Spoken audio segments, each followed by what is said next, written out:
So I always tell people, try to come up with something original. Yeah. Even if it's really simple, make it yours. Make it like when you play those first 6 notes, or you sing that first line, people are going to know it's you. And that is the key to being successful, I think.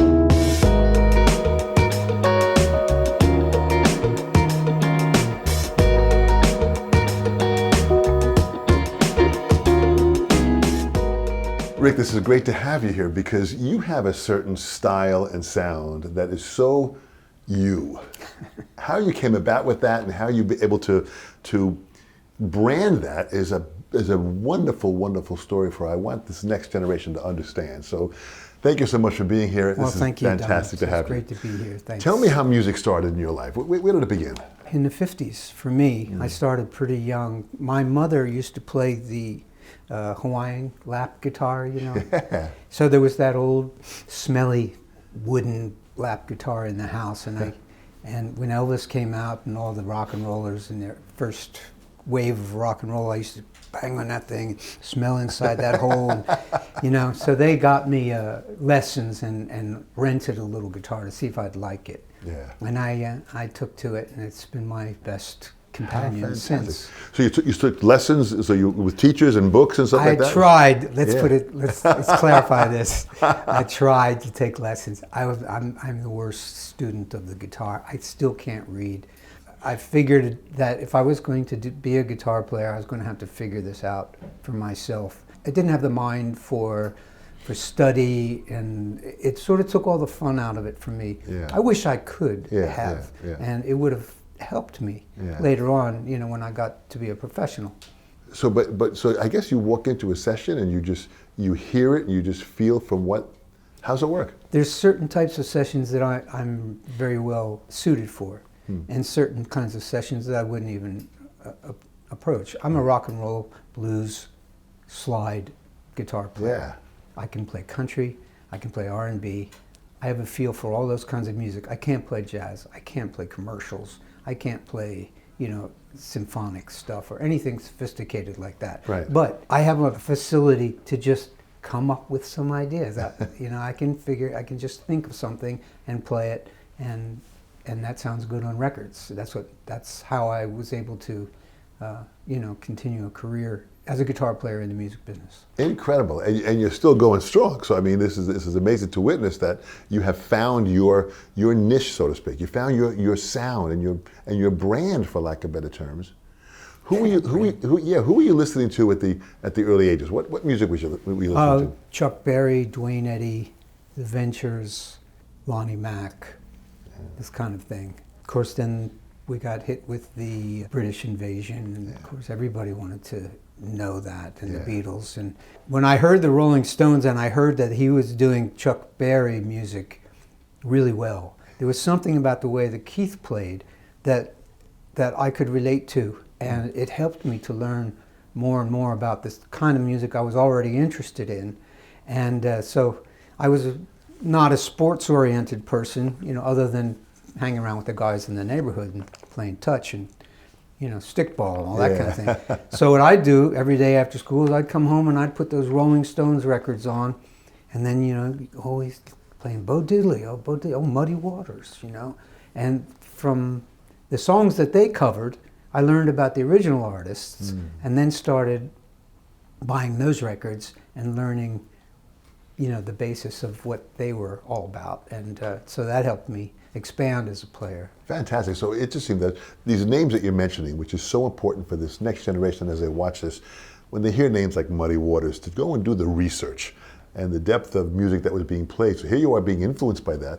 So when did it start going into becoming professional, where you started working with musicians? When did that happen? Well, I guess I was semi-professional in high school and college. I was playing nightclubs and fraternity parties and functions at colleges, things like that. Yeah. And so making enough I didn't have to ask my parents for any money, you know, that kind of thing. So when I was in college, I was enamored by a group called Delaney and Bonnie and Friends. Yeah. And they had Eric Clapton on tour with them. Absolutely. Of course, Clapton was everybody's influence. You know, I mean, he was branching out and playing guitar in ways, along with Jimi Hendrix, that no one else had played.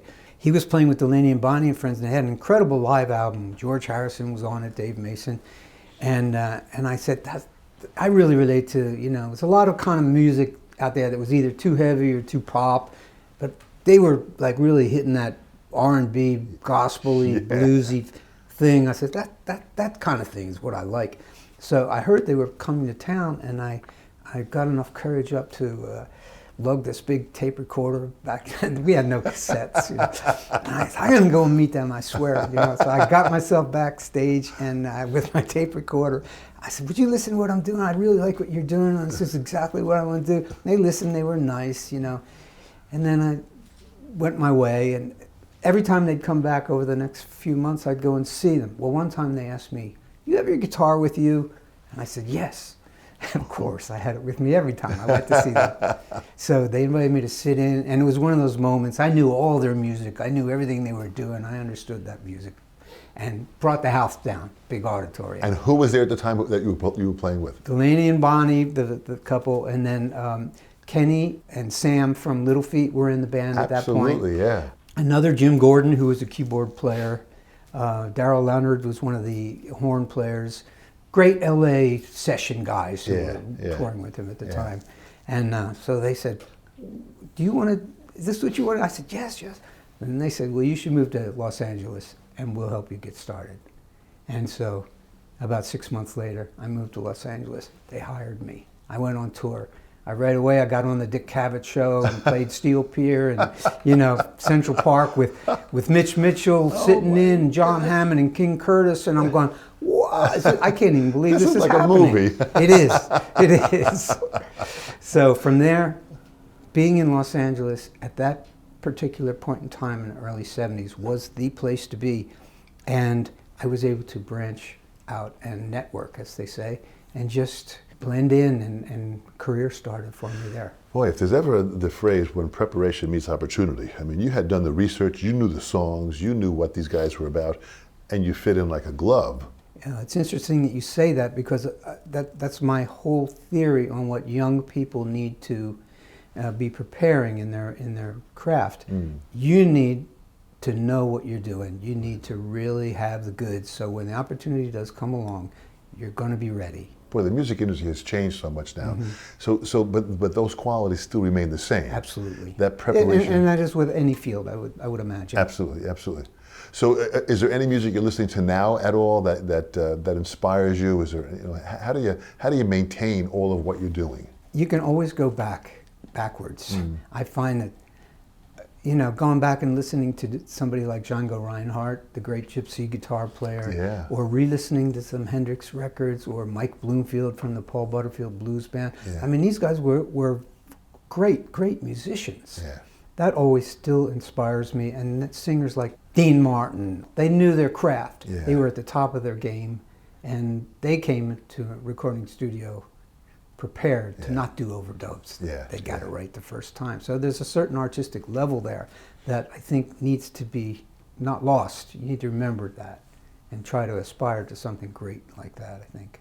But it sounds like you've really done your homework to really understand your instrument. I've done my homework as it applies to me. Right. I know what I can do. I know where I can sound original. Right. And I know that it's best to try to have some kind of originality in what you do. And not be just satisfied to, you know, sound like somebody else, or this or that, even though you're good. I mean, the kids today can go on YouTube and learn how to play anything. I'm rarely impressed by a young kid who's a flash player at age 13 or 14.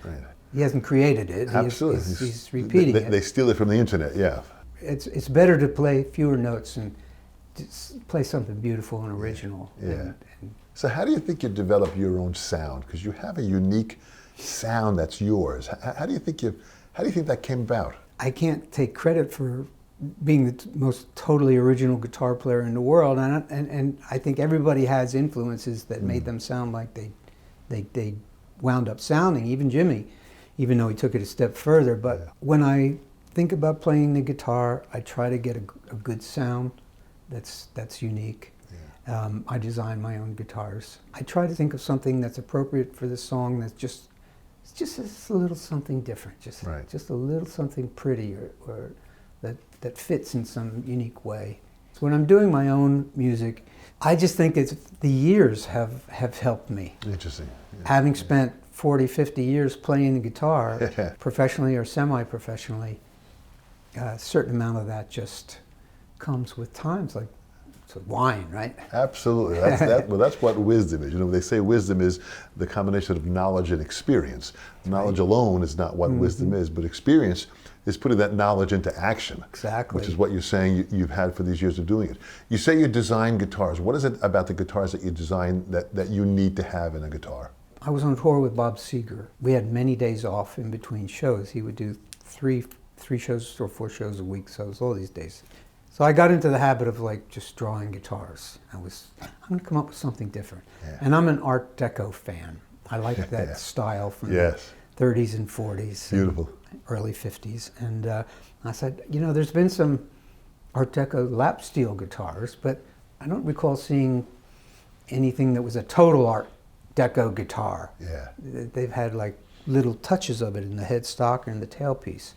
So I went about that, and I finally came up with a really cool design. You would draw them? I drew it, and then I built a scale model, and I had a man in Los Angeles build it for me. Wow. And it's, the neck feels the way I like it to feel. It's really easy playing. I got pickups from Seymour Duncan that sounded terrific, you know, and he made one for me. And there's a little feature called a pan pot, where most guitars have what they call a toggle switch to go between your bright pickup and your darker pickup. Right. Well, I have a pan pot on mine, which allows you to get little increments of sound in between. So that was important for me.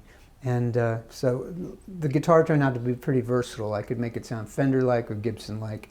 And it looked like me, and it was the only one in the world. So since then, I've designed a few more, and I co-designed a signature model with the Reverend Guitar Company. We put 2 of those out, 2 separate models, and coming out with a 3rd model this summer of 2018, which is really cool looking. Fantastic. Congratulations, man. It's just so great to hear that the creativity that you're putting into design is equal to what you do into the music. That's pretty powerful. It sort of fits for me. Yeah, it's pretty powerful. Are there any performances that you've had either on stage or in studio sessions that stood out, that really were lessons that you learned in that session or in that performance? As a live performance that comes to mind, not so much a lesson, but just a great experience. And there was a studio session. I went in to work with one of my, a guy who I grew to love personally, Roy Orbison. Yeah. We were cutting a song that my friend Billy Burnett, who was also in Fleetwood Mac with me when I joined them, he wrote for him.